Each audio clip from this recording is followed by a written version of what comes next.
రెండవ రాజుల గ్రంథం 5వ అధ్యాయం 26వ వచనం.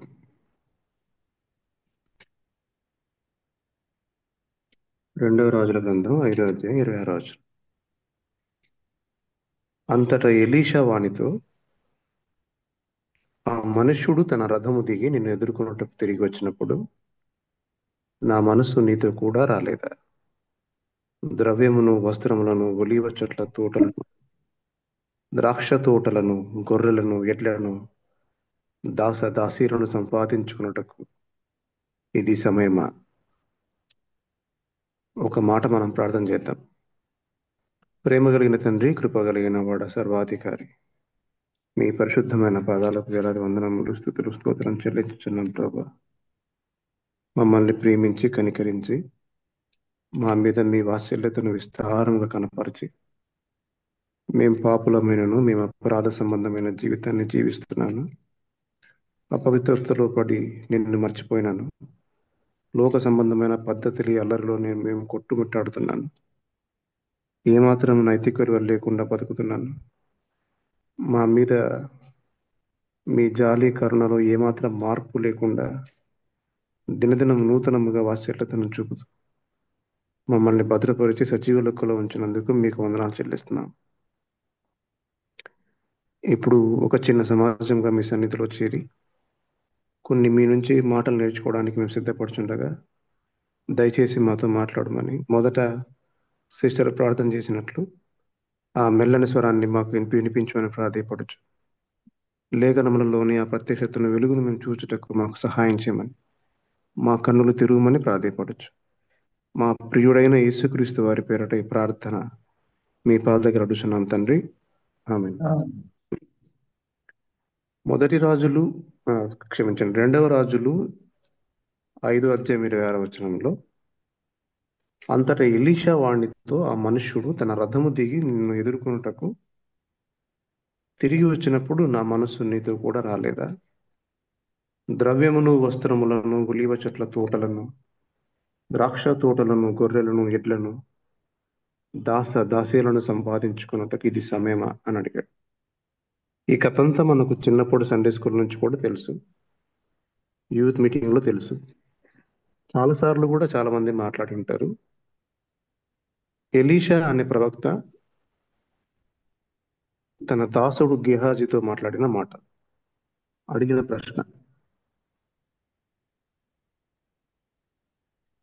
ఒకడు ఎవరో సైనికుడు చనిపోతే ఆ సైనికుడిని పాతి పెట్టడానికి గుంత దొవ్వి పాతి పెడుతున్నప్పుడు ఆ గుంతలో ఉన్న అస్థిపంజరం ఒకటి తగిలి చనిపోయిన సైనికుడు లేచి దిగ్గున నిలబడినట్లు మనం చదువుతాం వాక్యంలో. ఆ కింద ఉన్న అస్థిపంజరం ఎవరిది అని అంటే ఎలీషా. చనిపోయిన ఎన్నో సంవత్సరాల తర్వాతనో లేకపోతే కొన్ని నెలల తర్వాతనో కాకపోతే ఒక అస్థిపంజరం తేలదు. అంటే కింద అస్థిపంజరం ఉంది అని ప్రజలు గుర్తుపట్టలేనంత భూమి కప్పేసిన ప్రాంతం ఎలీషా సమాధి. అక్కడ పాతి పెట్టడానికి వెళ్తే ఎలీషా సమాధి కింద అస్థిపంజరం ఉంది.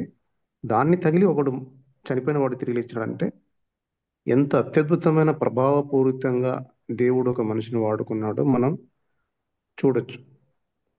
అలాంటి ఒక మనిషి దగ్గర పనిచేస్తున్న ఈ గెహాజీ అనకుడు, నయమాన్ అనే కుష్ఠరోగి, దేవుడు తన ప్రవక్తను వాడుకొని నయమాన్ అనే కుష్ఠరోగిని స్వస్థపరిస్తే కుష్ఠరోగి కృతజ్ఞతగా ఎలీషాకు కొన్ని కానుకలు ఇద్దాం అనుకున్నాడు. ఆ కానుకలను ఏమాత్రం కూడా తీసుకోకుండా తృణీకరించిన ఎలీషా దైవజనుడుగా నిరూపించబడ్డాడు. అయితే ఎలీషా దగ్గర ఉన్న ఈ గెహాజీ, నా యజమానుడు ఎంత తిక్కల పని చేశాడు, లేకపోతే యజమానుడు ఎందుకు ఇలా పనిచేశాడు, డెఫినెట్గా నేనే తీసుకుంటాను దాన్ని అని చెప్పి పరిగెత్తి నయమానుని అడిగి, అది కూడా నా యజమానుడు అడిగాడని చెప్పి అబద్ధం చెప్పి తీసుకొని వచ్చాడు. తీసుకొని వచ్చిన తర్వాత ఎదురు నిలబడిన గేహాజీతో, అంటే ఏమీ తెలియనట్లు నిలబడిన గేహాజీతో ఎలీషా అడిగిన ప్రశ్న ఇది, ఎక్కడి నుంచి వస్తున్నాపా అని అడిగితే నేను ఎక్కడికి పోలేదు అన్నాడు. అప్పుడు 26వ వచనంలో, ద్రవ్యము, వస్త్రములు, ఒలీవ చెట్ల తోటలు, ద్రాక్ష తోటలు, గొర్రెలు, ఎడ్లు, దాసీలను సంపాదించుకున్నట్టుకి ఇది సమయమా అని అడిగాడు. ఈ ప్రశ్న మీద ఎంతో మంది యవన కూడికలలో, యవన సమాజాలలో మనతో చాలా సార్లు మాట్లాడుంటారు. ద థింగ్ ఈస్, ఈరోజు దేవుడు మనతో ఏం మాట్లాడుతున్నాడు అదే వచనం ద్వారా అనేది కూడా మనం జాగ్రత్తగా లేఖనాన్ని మనం చూడాలి. ప్రసంగి గ్రంథం 3వ అధ్యాయం 1-11 వచనాలలో, 1వ వచనం కానీ 11వ వచనం కానీ ఇలా రాసింది: ప్రతి దానికి సమయం కలదు, ఆకాశం క్రింద ప్రతి ప్రయత్నమునకు సమయం కలదు అన్న భావంతో రాస్తారు. దేని కాలం అందు చక్కగా నిర్వర్తించబడినట్లు దేవుడు ప్రతిదీ పెట్టాడు అనే మాట రాస్తారు. ఈ సందర్భాన్ని, అంటే ఈ గేహాజీ చేసిన ఈ పనిని బట్టి, ఎలీషా అడిగిన ఈ ప్రశ్నను బట్టి మనం యవన జీవితమా, క్రైస్తవ జీవితమా, అది విశ్వాస జీవితమా, లేకపోతే ఇప్పుడిప్పుడే ఆరంభించబడిన విశ్వాసమా, లేకపోతే చాలా సంవత్సరాలుగా ఉన్న ఆ పండిపోయిన క్రైస్తవమా, మరి ఈ విషయం, ఈ వచనం నుంచి మనం కొన్ని పాఠాలు ఈరోజు నేర్చుకోగలిగితే మంచిది. నీ సమయాన్ని, మొదటి విషయం చెప్తున్నాను చూడండి, నీ సమయాన్ని నువ్వు పిలువబడిన పనికే వాడాలి. ఫస్ట్ ఆఫ్ ఆల్, మీరు నోట్ చేసుకుంటారా, గుర్తుపెట్టుకుంటారా, వాట్ ఎవర్, నీ సమయాన్ని నువ్వు దేని కొరకు పిలువబడ్డావో దానికే వాడాలి. డీవియేట్ అయినా, డైవర్ట్ అయినా, నువ్వు సమయాన్ని వృధా చేయడంతో పాటు ఏ పని కొరకు పిలువబడ్డావో ఆ పనిని కూడా నిర్లక్ష్యం చేసి పని జరగకుండా నీకు నువ్వే ఒక అడ్డుబండగా తయారవుతావు. గెహాజీ అనే ఒకడిని మరి దేవుడు ఎన్నుకున్నాడా, లేకపోతే ఎలీషా ఎన్నుకున్నాడా, తనంతట తానే వచ్చాడో మనకు తెలియదు, కానీ ఒక ప్రవక్త శిష్యుడుగా పిలువబడి ఆ పని చేయకుండా ఇంకొక పని వైపు డైవర్ట్ అయ్యాడు అనే విషయం మీరు గుర్తుపట్టాలి. ఏలియా ఎలీషాని పిలిచాడు దేవుని ద్వారా. ఎలీషా తరువాత తన దాసుడు గేహాజీ మీదికి ఒకవేళ బహుశా ఆత్మ వచ్చి ఉండిండేదేమో, గేహాజీ ఉండింటే, పిలువబడిన పని వదిలేసి ఇంకా ఏదో కోరుకొని దేనికోసమో పరిగెత్తి రాకూడని ఒక జబ్బును తెచ్చుకొని ఊరి బహిష్కరణ జరిగింది, ప్రవక్త శిష్యుల నుంచి కొట్టివేయబడ్డాడు, తన కుటుంబానికి ఒక రోగాన్ని, అంటు రోగాన్ని తెచ్చుకున్నాడు అనే విషయాన్ని మీరు గుర్తుపట్టాలి. నువ్వు దేనికోసం పిలువబడ్డావో అది మర్చిపోతే నువ్వు కాని వాటిని కోరుకుంటావు అని గేహాజీ ని బట్టి మనం నేర్చుకోవాలి. గేహాజీ దాసీలను, ఎడ్లను, డబ్బును సంపాదించుకునే సమయంలో లేడు, ఆ స్థలములో తను లేడు. గెహాజీ ఉన్న సమయం దేవుని నుంచి ప్రత్యక్షతను, దేవుని నుంచి ఆ తన ప్రవక్త నుంచి కొన్ని ఉపదేశాలను పొందుకునే సమయం. దేవుడు తన ప్రవక్తకు అందిస్తున్న ప్రతి విషయాన్ని ఆచరించే సమయం. ఈ సమయం కాకుండా ఇంకొక పని చేస్తున్నాడు, అందుకు దానికి రావాల్సిన ప్రతిఫలం తాను పొందుకున్నాడు. ఫస్ట్ ఆఫ్ ఆల్, నువ్వు గుర్తుపెట్టుకోవాల్సింది, దేనికోసం పిలువబడ్డావో అది మర్చిపోకూడదు. సంసోను దేని కొరకు పిలువబడ్డాడో అది మర్చిపోయి, సంసోను దేని కొరకు ఉండాలో అది మర్చిపోయి డైవర్ట్ అయ్యాడు. అంటే తను వేరే విషయం వైపు తను ఆ మార్గం తప్పి తిరిగాడు. అసలు దేని కొరకు పిలువబడ్డాడో మొత్తం నాశనమైంది, పిలుపు నాశనమైంది అనే విషయం గుర్తుపట్టాలి. ఒక్కసారి నువ్వు డైవర్ట్ అయ్యావంటే పాపం చేయడానికి నువ్వు భయపడవు అనే విషయం గుర్తుపట్టాలి. దేవుని పిలుపును అర్థం చేసుకోలేకపోతే నువ్వు, చాలా మంది సేవకులు, చాలా మంది వాక్య పరిచారకులు, చాలా మంది బోధకులు, చాలా మంది సువార్థికులు చేస్తున్న పొరపాటు ఏంటంటే, వాళ్ళు దేని కొరకు పిలువబడ్డారో దాన్ని మర్చిపోయారు. ఇప్పుడు వాళ్ళు పోరాటం చేస్తుంది, ప్రయాసపడుతుందంతా వాళ్ళు తప్పుదారి, అంటే నయమాను ఇచ్చిన ఒక కానుకను పట్టుకొని ఆ కానుకలే, లేకపోతే వాళ్ళు సంపాదించుకున్న అదే దైవ నిర్ణయం, దీనికోసమే ఉన్నానని వాళ్ళు అనుకుంటున్నారు. కానీ ఎలీషా మనస్సు వేరు, దేవుని యొక్క మనస్సు వేరు అని చాలా మందికి తెలియదు. అసలు దేన్ని కోరుకోకుండా బ్రతికిన ఈ యొక్క బ్రతుకు ఎలీషాది. జీవితం ఎలీషాది, దేవుడు కోరుకున్న బ్రతుకు. కానీ గెహాజీ ఇంకొక బ్రతుకును కోరుకున్నాడు, అది దేవుడు కోరుకోలేదు. గెహాజీని పిలిచిన పిలుపులో అది లేదు అనే విషయం మీరు గుర్తుపట్టాలి. దేనికోసం నువ్వు పిలబడ్డావో దాన్ని ఎరగాలి. ఆ పిలుపు నువ్వు ఆధారం చేసుకొని అటువైపే నువ్వు ప్రయాణం చేయాలి. దారి తప్పడం కానీ, డైవర్ట్ అవ్వడం కానీ నువ్వు చేస్తే కొన్ని పాపాలు చేయాల్సి వస్తుంది. ఆ పాపాలు చేయడంతో పాటు దాన్ని నువ్వు కప్పిపుచ్చుకునే ప్రయత్నం కూడా చేయాల్సి వస్తుంది. ఎక్కడికి వెళ్ళావు అని అంటే, నేను ఎక్కడికి పోలేదు, ఇక్కడే ఉన్నా అని చెప్పాడు. తర్వాత పాపం చేయాలన్న కోరిక, ఎలీషా నా యజమానుడు కోరుకున్నాడన్న ఒక అబద్ధాన్ని తను చెప్పించాల్సి వచ్చింది గేహజీ. అంటే నువ్వు డైవర్ట్స్, అంటే నీ పాపానికి కారణాన్ని, లేకపోతే నీ దురాశకు కారణాన్ని, నువ్వు డైవర్ట్ అవ్వడానికి గల కారణాన్ని నువ్వు రాను రాను దేవుని పైన, దేవుని వల్లనే ఇలా జరిగింది, దేవుడు నన్ను ఆ రోజు ఆపింటే బాగుండు కదా, దేవుడు నన్ను ఇటువైపు వెళ్ళనివ్వకపోయింటే బాగుండు కదా, దేవునికి తెలీదా అని దేవుని మీద నింద వేసే ఒక దుర్మార్గమైన స్థితిలోకి నువ్వు జారిపోతే ప్రమాదం ఉంటుంది. ఈ రోజుల్లో చేస్తున్న చాలా మంది బోధకుల యొక్క పరిస్థితి అది, సేవకుల పరిస్థితి అది. ఆకలిస్తే, కన్నీళ్ళు వస్తే, కష్టాలు వస్తే, బాధలు వస్తే, జ్వరాలు వస్తే, నష్టం వస్తే, వేదన వస్తే డైరెక్ట్ గా దేవుని పైననే దూషించే రోజులు సేవకులు బోధకులు లేకపోలేదు. ఎందుకు నేను ఏమన్నానంటే, దేనికోసం నువ్వు పిలువబడ్డావో దానికి కట్టుబడి ఉన్నావా లేదా. డైవర్ట్ అవుతున్నావంటే నువ్వు you are not in the right track, right time. నువ్వు నీ సమయాన్ని గుర్తుపట్టట్లేదు, నీ టైంని గుర్తుపట్టట్లేదు, నీ పిలుపు యొక్క సమయం విలువ నీకు తెలియట్లేదు. నీ పిలుపు కంటే నీకు నయమాన్నిచ్చిన కానుకలు ఎక్కువగా ఉన్నాయంటే యువర్ సంథింగ్ రాంగ్ అని గుర్తుపట్టాలి. దానికోసం పాపం చేస్తున్నా, ఆ పాపాన్ని కప్పిపుచ్చుకోవడానికి ప్రయత్నాలు కూడా చేస్తున్నా. ఉన్నత దర్శనం, ఉన్నత పిలుపు, ఉన్నత దర్శనం, ఉన్నత పిలుపు నువ్వు కొన్నిసార్లు ఏం చేస్తుంటావంటే ఆ గ్రహించలేనంత అంధకారంలోకి వెళ్ళిపోతావు. ఇందాక చెప్పినట్లు ఏలియా ఎంత గొప్ప ప్రవక్త, ఎలీషా ఎంత గొప్ప ప్రవక్త. ఈ గేహజీ అనేవాడు ఆ నయమాను వెంట పరిగెత్తకపోయింటే బహుశా అయిండేవాడేమో ఎలీషా తర్వాత, అంటే నా అభిప్రాయం ప్రకారం. అందుకు నేనేం చెప్తున్నానంటే, నీ ఉన్నత పిలుపును, ఉన్నత దర్శనాన్ని కోల్పోవద్దు. అటు దిశగా నుంచి వేరుగా ప్రయాణం చేయొద్దు. మీలో కొంతమందిని దేవుడు సేవకు పిలుస్తాడు, నువ్వు డైవర్ట్ అవుతావు. ఎలా డైవర్ట్ అవుతావు అంటే, బాగా చదువుకొని ఉద్యోగం సంపాదించి దాని తర్వాత సేవ చేయొచ్చని, లేదా ఉద్యోగం చేస్తూ సేవ చేయొచ్చని, లేదా ఉద్యోగం లేదా సేవకు నేను సహకారం చేయొచ్చు అని చేస్తాడు. కొంతమందిని దేవుడు ఉద్యోగం చేస్తూ సేవ చేయమని చెప్తాడు.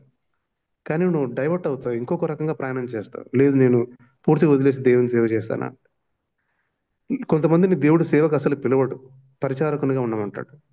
కానీ నువ్వు సేవకునిగా వెళ్ళాలని ఒక ఆలోచన, సేవకురాలుగా వెళ్ళాలని ఆలోచన చేస్తుంటావు. పిలువబడిన పిలుపుకు కాకుండా వేరు దిశగా ప్రయాణం చేస్తే ఇన్ఫ్లుయెన్స్ అంటారు. దాన్ని ఏమంటారంటే ఇన్ఫ్లుయెన్స్ అవుతారు. అంటే దేవుడిచ్చిన కాలింగ్ని వదిలేసి నువ్వు ఇన్ఫ్లుయెన్స్, వేరే బాహ్య బాహ్య పోకడకు నువ్వు ఆ మ్, ప్రభావితురాలు అయ్యావు అని చెప్పొచ్చు. ఏదైనా ఒక మంచి సేవకుడు, ఇప్పుడు చూడండి కొంతమంది, నేను ఒక హైదరాబాద్లో మాట్లాడుతున్నప్పుడు ఒక అబ్బాయి పెళ్లి చేసుకోవడం లేదు. ఎందుకని నువ్వు పెళ్లి చేసుకోవట్లేదని అంటే ఆ అంటాడు, జయరాజ్ అంకుల్ కూడా పెళ్లి చేసుకోలేదు కదా, నేను కూడా పెళ్లి చేసుకుని అంటాడు. జయరాజ్ అంకుల్ పెళ్లి చేసుకోకపోతే నేను పెళ్లి చేసుకోవడట. ఆ,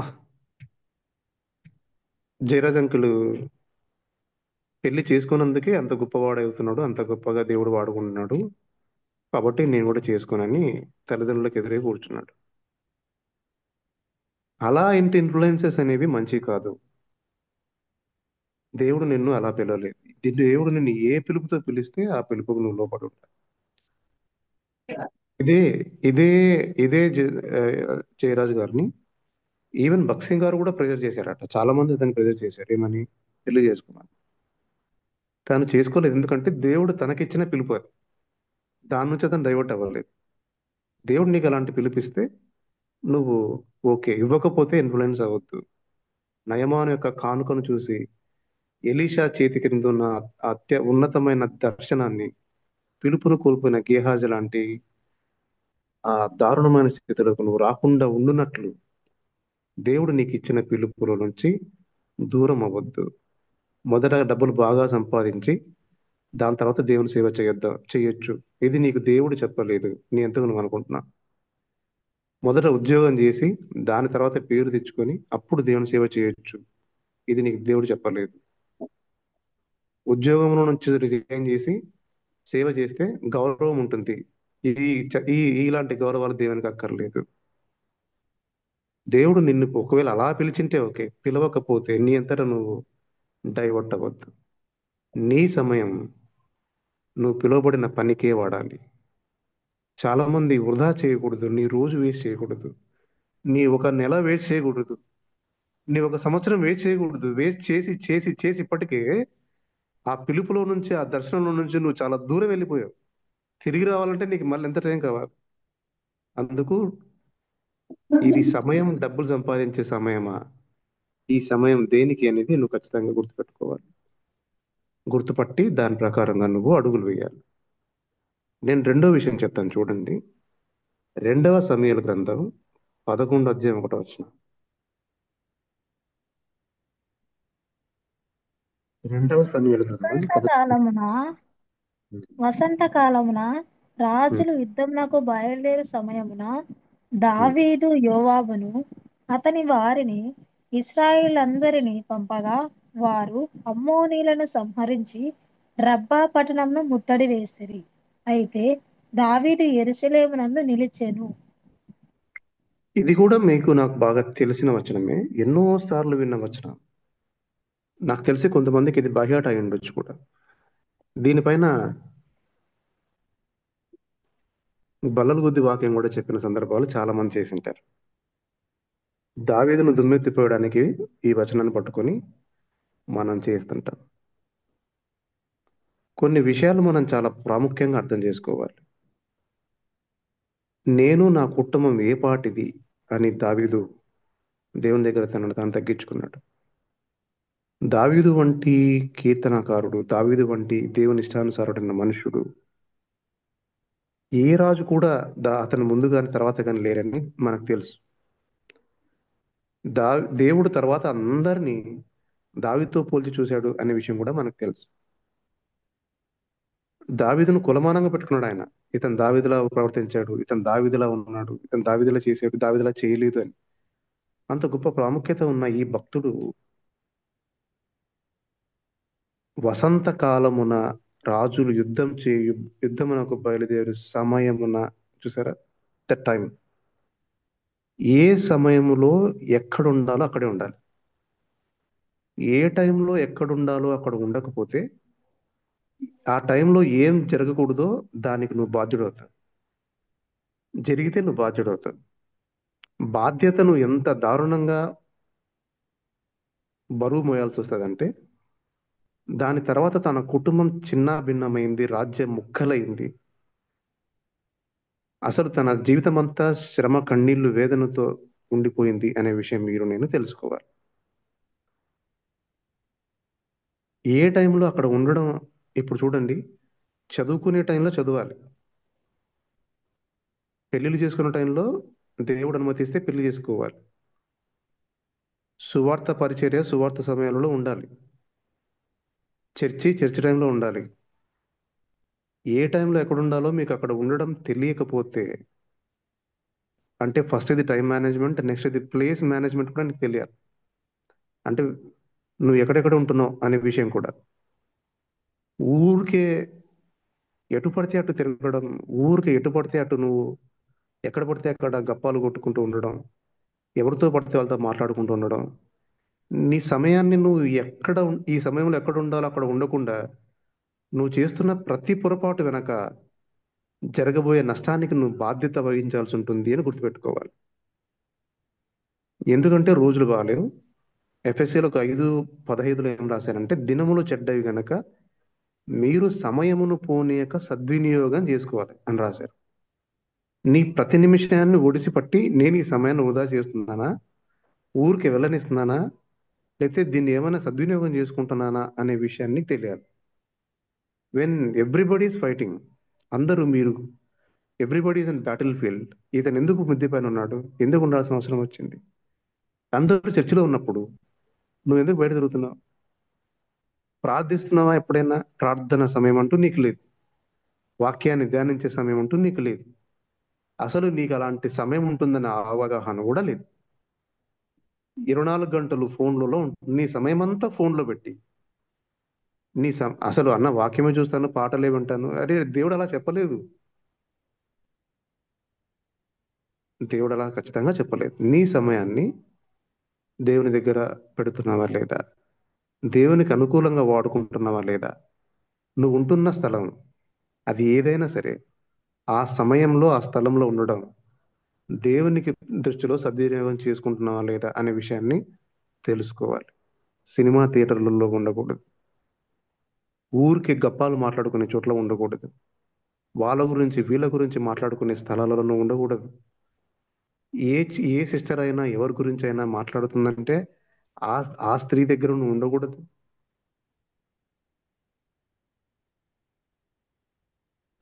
ఎప్పుడైనా అల్లరి జరుగుతుంది, అంత జనం చూస్తున్నారంటే ఆ సమయంలో నేను కూడా వెళ్ళి చూస్తాను. నీకు అనవసరం. పొలిటికల్ రాజకీయ మీటింగ్లు జరుగుతున్నాయి, నీకు అనవసరం. పెద్ద పెద్ద కుల సంఘాలు లేకపోతే మత రాజకీయాల చర్చలు జరుగుతున్నాయి, నీకు అనవసరం. ఆ స్థలంలో నువ్వు ఉండకూడదు. సద్వినియోగం చేసుకునే సమయం, స్థలాలు నువ్వు గుర్తుపట్టి మరి అక్కడ ఉండడం చాలా ప్రాముఖ్యమైనదని మీరు తెలుసుకోవాలి.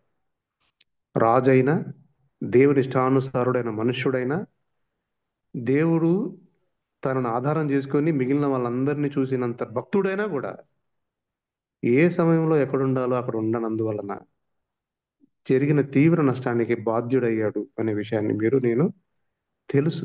కాబట్టి నేను కూడా ఊరికే రోడ్లపైన ఊరుకొకల మాదిరి తిరగడం, రోడ్లపైన అటు ఇటు మాట్లాడడం, సెల్ ఫోన్లకు మేడల పైన తిరగడం అవసరం లేదు. మీరు కొంచెం జాగ్రత్తగా నా మాటల్ని పసిగట్టాలి అనే విషయాన్ని నేను చెప్తున్నా. ఈ రోజు నుంచి నీ సమయము, నీ స్థలము కూడా ఇంపార్టెంట్. నీ పిలుపు ఇంపార్టెంట్, నీ సమయం కూడా ఇంపార్టెంట్ అని గుర్తుపెట్టుకొని జాగ్రత్త పడాలి. నేను మీకు మూడో చెప్తాను. ఎస్తేరు గ్రంథంలో ఉంది. ఎస్తేరు గ్రంథం 4వ అధ్యాయం. ఎస్తేరు గ్రంథం 4వ అధ్యాయం.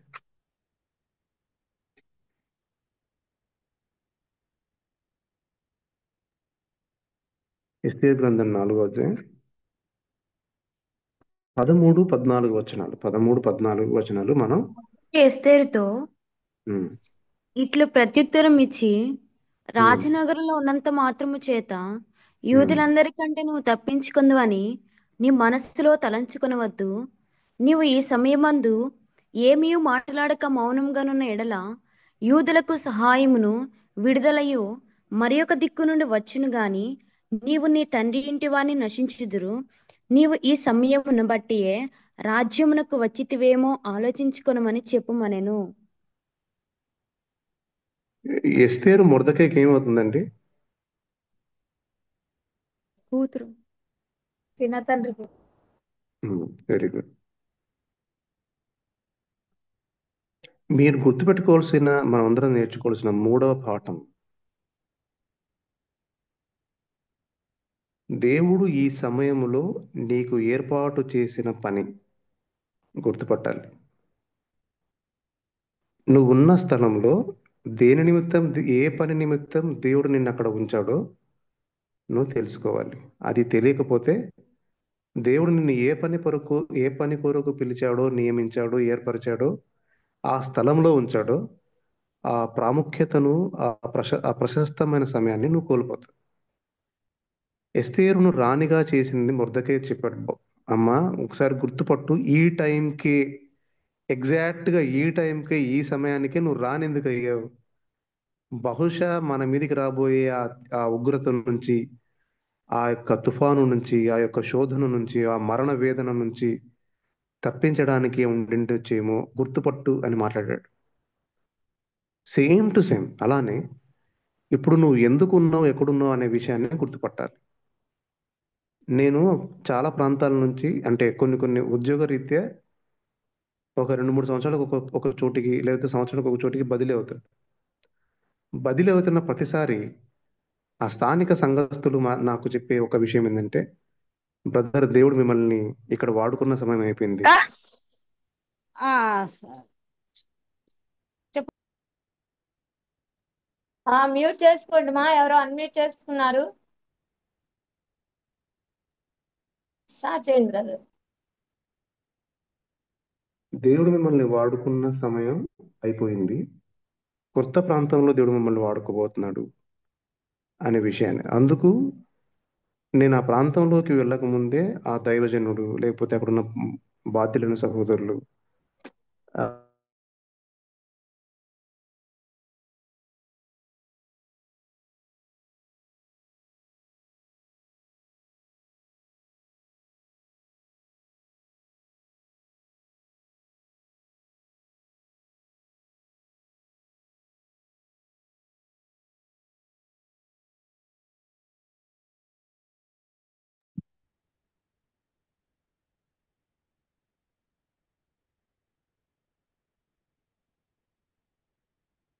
వినిపించట్లేదు.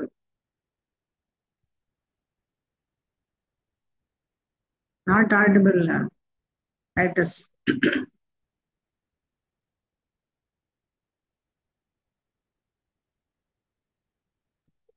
అవునా అండి, అన్న వాయిస్ వినిపించట్లేదండి.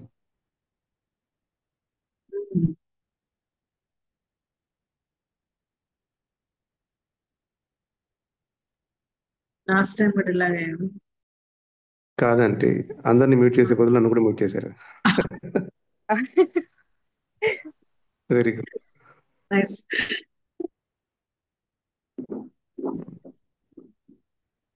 ఇప్పుడు నేను ఎంతవరకు చెప్పానమ్మా, మీరు ఎంతవరకు విన్నారు?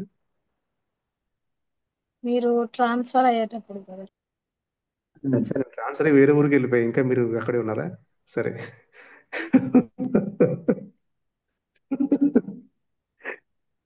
నైస్.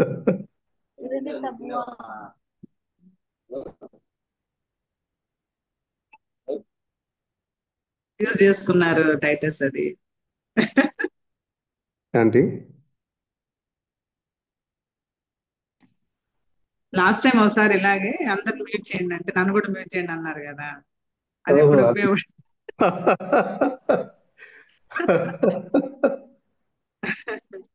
నైస్. ఓకే. ఆ, వాళ్ళు ట్రాన్స్ఫర్ అయిన ప్రతిసారి ముందే ఒక సేవకుడు అంటే ఆ స్థానిక సంఘ సేవకుడికి, బాధ్యులైన సహోదరులకు నా గురించి చెప్పడం, వాళ్ళు నన్ను వాడుకునే ప్రయత్నం చేయడం కూడా జరుగుతుంది. వెళ్ళిన ప్రతి చోట నాకు దేవుడిచ్చిన పనిని శ్రద్ధ కలిగి ఎందుకొరకు పంపాడు ఈ స్థలంలో ఉంచడం అనే విషయాన్ని నేను ఖచ్చితంగా జాగ్రత్త వహిస్తాను. అయితే దేవుడు నాకు చెప్పిన ఒక విషయాన్ని బట్టి నేను ఎప్పుడు లోబడి ఉంటా.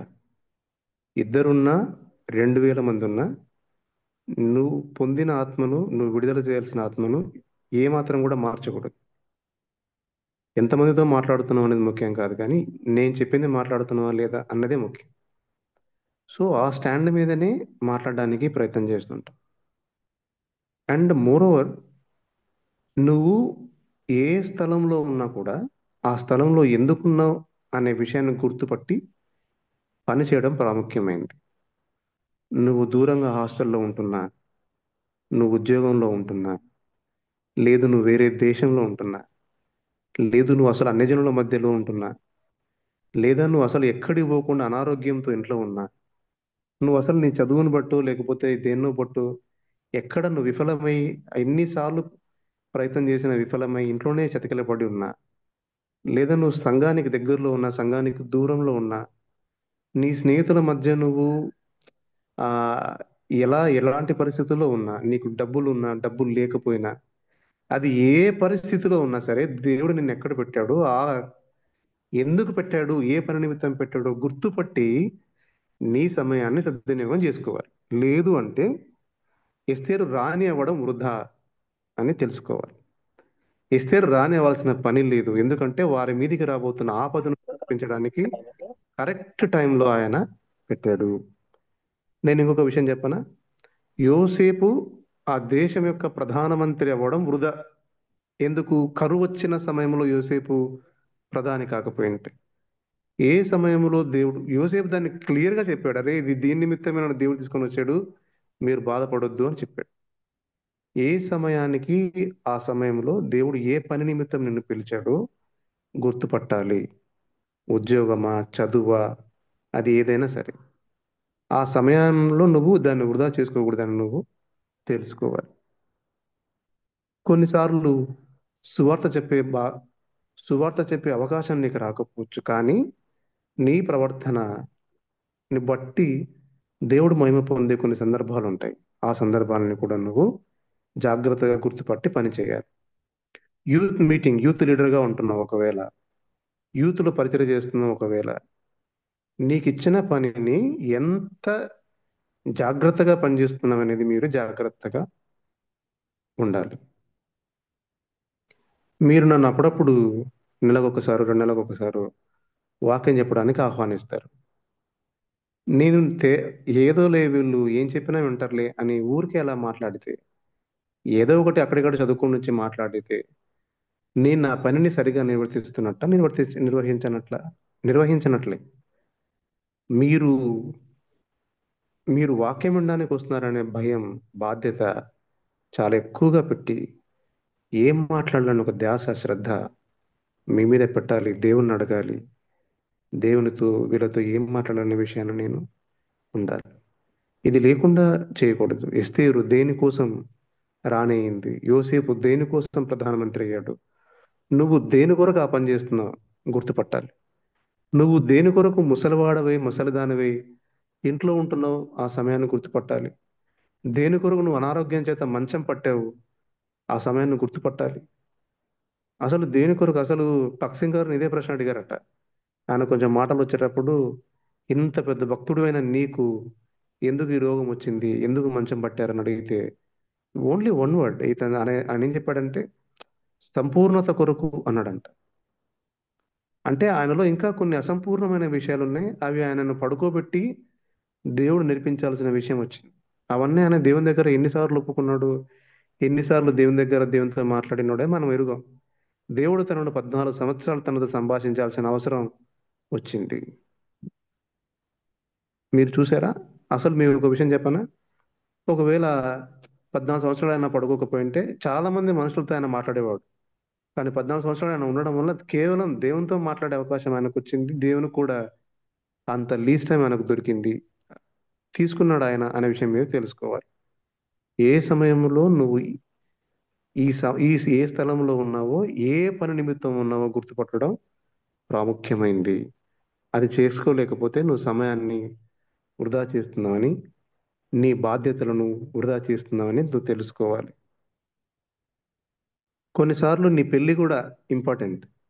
అతన్ని ఎందుకు పెళ్లి చేసుకున్నావు, ఆమెని ఎందుకు పెళ్లి చేసుకున్నావు, ఇంత సమస్యలున్న ఇంట్లోకే నువ్వు ఎందుకు భార్యకి వెళ్ళావు, ఇంత సమస్యలున్న ఇంట్లోకే నువ్వు ఎందుకు భర్తకి వెళ్ళావు, మరి ఇంత అనారోగ్యమైన అమ్మాయిని నువ్వు ఎందుకు పెళ్లి చేసుకున్నావు, పిల్లలు పుట్టిన అమ్మాయిని, పిల్లలు పుట్టిన అబ్బాయిని ఎందుకు పెళ్లి చేసుకున్నావు, వై ఎవ్రీథింగ్ హెస్ హ్యాపెండ్.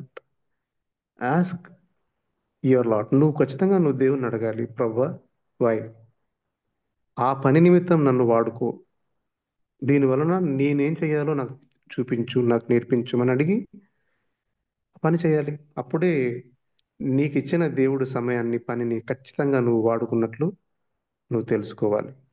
నీ తల్లి అనారోగ్యంతో ఉంది, మీ మామ అనారోగ్యంతో ఉన్నాడు, మీ అత్త అనారోగ్యంతో ఉంది, నేను ఎందుకు పని చేయాలి, వై షుడ్ ఐ, ఎందుకు నువ్వే పని చేయాలి, దేవుడు నిన్ను ఎందుకు అక్కడ పెట్టాడు, ఎందుకు వేరే వాళ్ళని పెట్టలేదు, ఏమో ఈ సమయం కోరికే నువ్వు ఇక్కడికి వచ్చాను అని మొర్దెకాయ లాంటి వాడు ఈ రోజు నీతో మాట్లాడుతుండొచ్చేమో. ఒకసారి ఆలోచించాలి.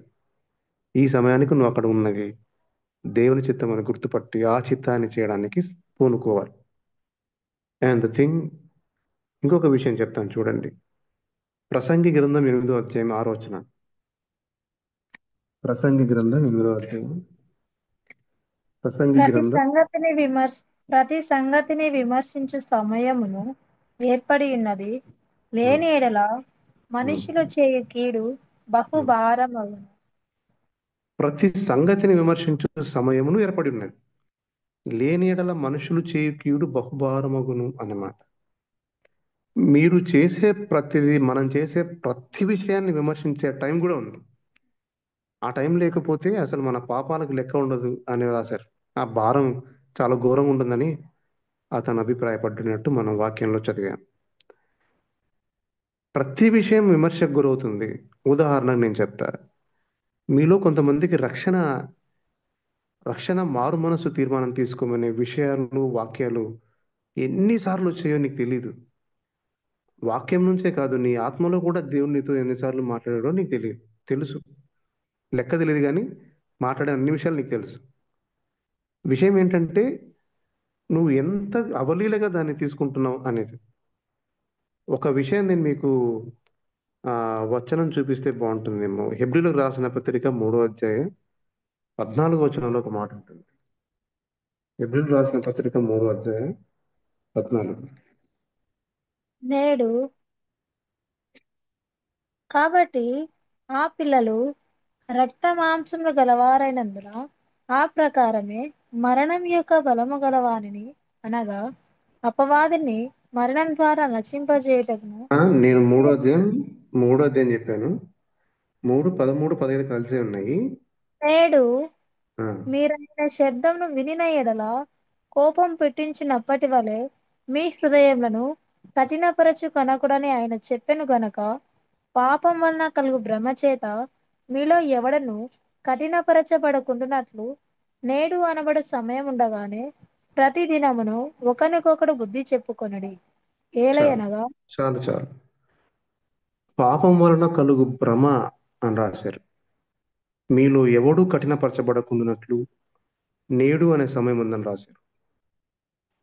రక్షణ పొందడానికి, దేవుని నీ సొంత రక్షకునిగా అంగీకరించడానికి నేడు అన్న సమయం నుంచి నిన్ను దారి మళ్లించేదంతా పాపం యొక్క భ్రమ అని నువ్వు తెలుసుకోవాలి. పరిశుద్ధ జీవితాన్ని జీవించకుండా ఇంకా సమయం ఉందిలే, ఇప్పుడే వయసు ఉందిలే అనుకొని నిన్ను దారి మళ్లించే ప్రతిదీ పాపం వలన కలుగుతున్న భ్రమ అని తెలుసుకోవాలి. నువ్వు పాపాన్ని ఒప్పుకోవడానికి, పాపం నుంచి బయటపడడానికి నేడే అనే ఒక సమయం ఉందని నువ్వు తెలుసుకోకుండా నువ్వు వాయిదా వేసే ప్రతిదీ పాపం యొక్క భ్రమ అని తెలుసుకోవాలి. అసలు సమయాన్ని, నీ పిలుపును, నీ దర్శనాన్ని, లేకపోతే నువ్వు ఏ పని కొరకు పిలువబడ్డావో ఆ పనిని తెలుసుకోకుండా నువ్వు దూరంగా పరిగెత్తే ప్రతిదీ పాపం వలన కలుగుతున్న భ్రమ అని తెలుసుకోవాలి. ఈ పాపం వలన కలుగుతున్న భ్రమ వలననే నీలో విస్తారమైన నిర్లక్ష్యము, నిత్తేజము, సోమరితనము ఉందని నువ్వు తెలుసుకోవాలి. నేడు మారు మనస్సు పొందమని నీకు చెప్తే అసలు ఏదో ఫిలాసఫీ, ఏదో అధిక ప్రసంగాలు నీకు ఎక్కువై ఏదేదో ఒక భ్రమ చేత ఉన్నావని నువ్వు తెలుసుకోవాలి. వాక్యం పట్టదు, వాక్యం నువ్వు ప్రార్థన పట్టదు, వాక్యాన్ని చదవాలనే అది ఉండదు. అసలు వాక్యం ఏం చెప్పింది? 2వ కొరింథీయులకు రాసిన పత్రిక 6వ అధ్యాయం 3వ వచనంలో చదవండి.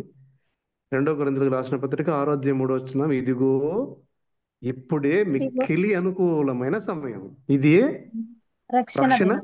దినం.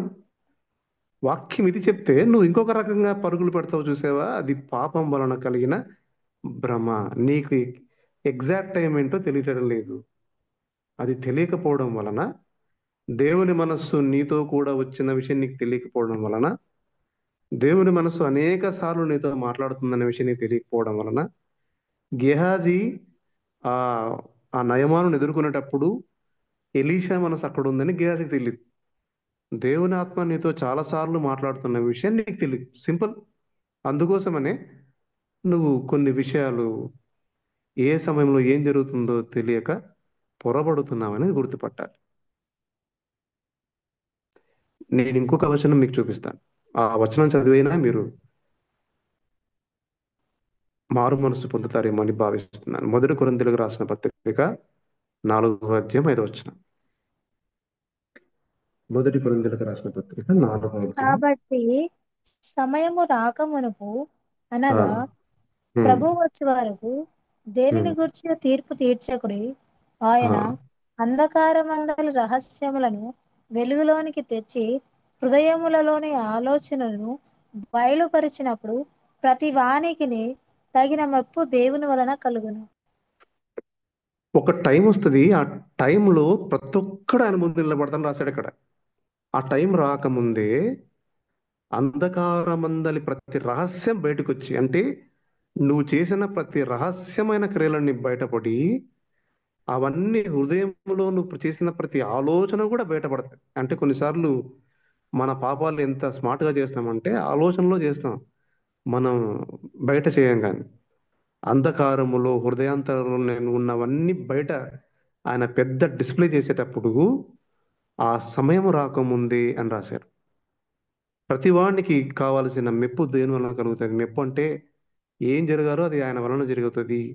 ఆ రోజు రాకముందే నువ్వు మారు మనస్సు పొందితే మంచిదని ప్రేమపూర్వకంగా నేను ఆహ్వానిస్తున్నా. మారు మనస్సు పొందిన నీవు సరిగ్గా నిలబడకపోయింటే నువ్వు నిలబడాల్సిన సమయం ఇదే అని తెలుసుకోవాలి. నువ్వు దేవుని పిలుపుకు దూరంగా పరిగెడుతుంటే, డైవర్ట్ అయింటే తిరిగి రావాల్సిన సమయం ఇదే అని నువ్వు తెలుసుకోవాలి. దేవుడు ఈ ఉద్యోగంలో, ఈ పనిలో, ఈ అనారోగ్యములో, ఈ స్థలములో, ఈ పనిలేనితనములో, ఈ అపజయాలలో, ఈ యొక్క ప్రతి విధమైన నీ పరిస్థితుల్లో ఎందుకు ఉంచాడో, ఏ పని నిమిత్తం ఉంచాడో దూరంగా నువ్వు తెలుసుకోవాలి. ఎస్తేరులా, యోసేపులా తెలుసుకొని పని చేయాలి. ఇవన్నీ తెలుసుకోకుండా నువ్వు వృధా చేసే ప్రతి నిమిషం విమర్శకు దగ్గర నిలబడుతుందని తెలుసుకోవాలి. ఆ సమయం రాకముందే, నేడు అనే సమయం ఉన్నప్పుడే నువ్వు మారు మనసు పొందడం, పశ్చాత్తాపడడం, కరెక్ట్గా దేనికోసం నువ్వు ఉన్నావో దానికోసం నిలబడడం చాలా ప్రాముఖ్యమని నువ్వు తెలుసుకోవాలి. గెహాజీ ఎంత ఉన్నతమైన దర్శనాన్ని, సంసోను ఎంత ఉన్నతమైన పిలుపును పోగొట్టుకున్నారో ఈరోజు మనం నేర్చుకున్నాం.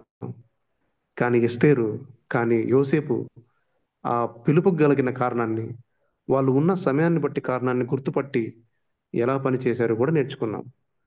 దేవుని పరిపూర్ణమైన ఆత్మచేత నడిపించబడి దేవుని ఆత్మానుసారుడైన మనుషుడైన దావీదు ఈ స్థలాన్ని గుర్తుపట్టకపోవడం, అంటే ఏ సమయంలో ఏ స్థలంలో ఉండాలో తెలుసుకోకపోవడం వలన జరిగిన నష్టం ఎంత ఘోరమైందో కూడా మనం తెలుసుకున్నాం. ఇదంతా కారణం చెప్పనా మీరు తెలుసుకోకపోవడానికి? అది కూడా నేర్చుకున్నాం. పాపం వలన కలుగు భ్రమ అని. పాప జీవితం నిన్ను ఒక భ్రమకు గురి చేస్తుంది. మారు మనసు పొందకుండా, దేవునికి తగిన జీవితాన్ని జీవించకుండా, వాక్యం నీకు అర్థం కాకుండా, ప్రార్థన అంటే నీకు దాని శక్తి తెలియకుండా, నిన్నొక మామూలు నిస్సారమైన వ్యక్తిగా చేసిన ఈ భ్రమ నీ పాపం నుంచే పుడుతుంది. ద టైమ్ ఈజ్ నా, టైమ్ ఈజ్ అప్. ఇప్పుడే ఆ మిక్కిలి అనుకూల సమయం అని మీరు గుర్తుపట్టారు. కాబట్టి ఆ సమయాన్ని గుర్తుపట్టి నువ్వు ఆత్మానుసారమైన జీవితాన్ని, దేవునికి అనుకూలమైన జీవితాన్ని జీవించాలని ఎంతో ప్రేమతో ఆహ్వానిస్తూ, మారు మనస్సు పొందాలని ఎంతో ప్రేమతో మిమ్మల్ని ఆహ్వానిస్తూ, దానికి సమయం రేపు కాదు, ఒక గంట తర్వాత కాదు, ఇప్పుడే అని వాక్యం చెప్పింది కనుక వాక్యాన్ని అనుసరించమని మీ ప్రేమపూర్వకంగా మిమ్మల్ని ఆహ్వానిస్తూ ఈ మాటలు ముగించేస్తున్నాను. దేవుడు ఈ మాటలను దీవించును గాక. ఆమేన్.